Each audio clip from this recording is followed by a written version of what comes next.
चिकनलाई चाहिँ पहिला छाला निकाल्ने, त्यहाँबाट सफा पानीमा पखाल्ने, अनि त्यसपछि चाहिँ यसलाई भाँडामा राखेर पानीमा उमालेर राख्ने। भित्रसम्म पाक्नको लागि चाहिँ हामीले बोइल गर्ने हो। चिकन चाहिँ हामी बोइल गर्दैछौँ, पाक्नै लागिसक्यो। यसलाई चिकन बोइल भइसक्नु लाग्यो। भएपछि चाहिँ यसलाई म्यारिनेट गर्छौँ।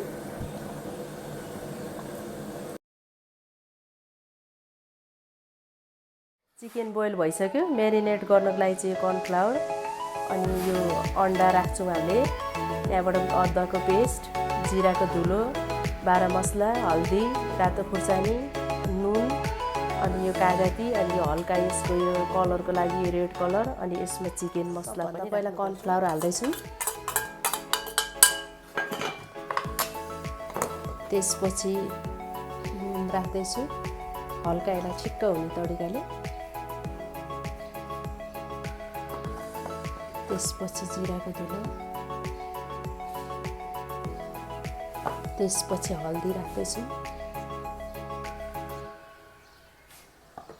त्यसपछि बाह्र मसला, त्यसपछि रातो खुर्सानी। रातो खुर्सानी चाहिँ कमै राखौँ होला। त्यसपछि टेस्टिङ थोरै मात्रै मात्रामा युज गरौँ। त्यसपछि अन्डाको यो अदुवा पेस्ट राखिदिउँ। अदुवा पेस्ट त जति राखे पनि टेस्ट आउँछ।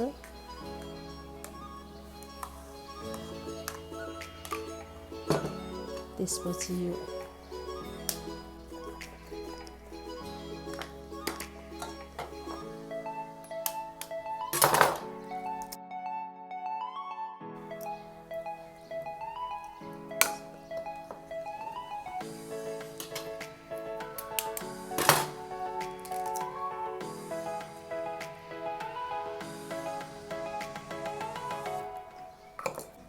चिकन मसला पनि राख्नुपर्छ।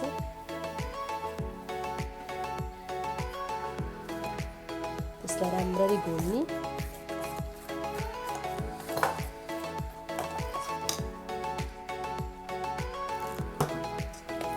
नरम गिलो पार्नको लागि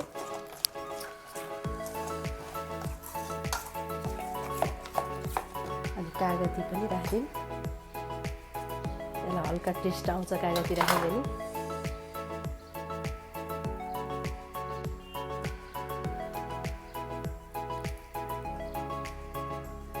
राम्रोसँगले घोल्नुपर्छ।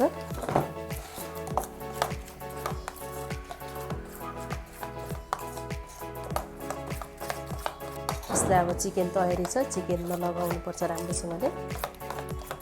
रेडी भइसक्यो। अब चिकनमा मसला लाउँदैछौँ, राम्रोसँगले लाउनुपर्छ।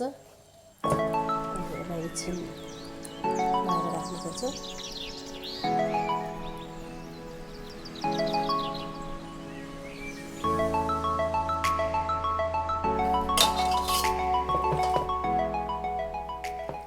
यसलाई पनि भित्रसम्म मसला जाओस्, यसलाई टेस्ट हुन्छ। भित्रसम्म गयो भने हलुका यसलाई काटिदिनुपर्छ।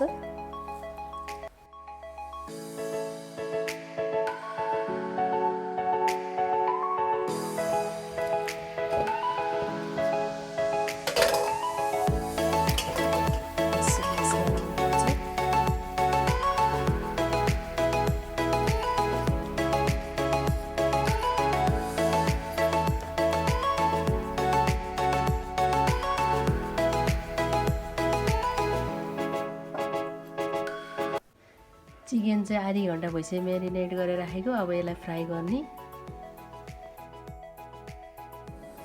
तेल तताउँदैछौँ हामी अब यसमा। यसलाई चिकनलाई फ्राई गर्नलाई भाँडा अलिक सानो भयो, फ्राइजरमा भइसक्यो।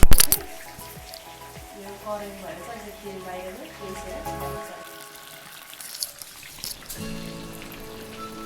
सम्म अलिकति डिप फ्राई गर्नुपर्छ, सानो ग्यास गरेर।